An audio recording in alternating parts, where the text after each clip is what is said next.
से करेगा तो इसके पीछे से कर लेगा। हाँ नहीं ग्रिल के पीछे इस एरिया से फ्लाई हो जाएगा। नहीं पूरा आगे से आगे जाएगा।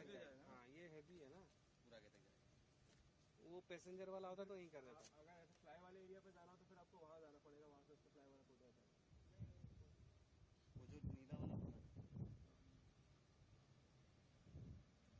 नहीं अभी तो दिन में कोई दिक्कत नहीं, रात में पता नहीं चला था।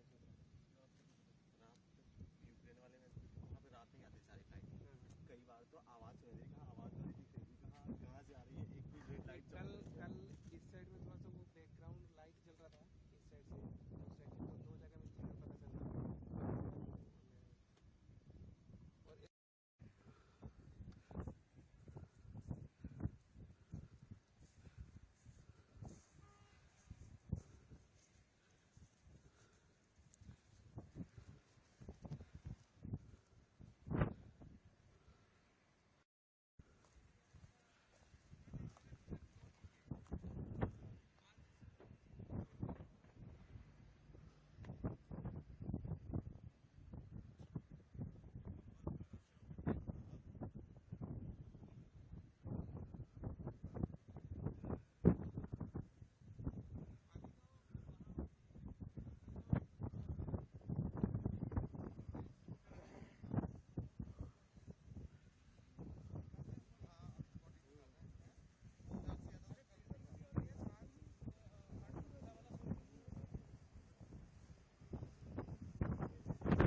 और मजा आ जाए।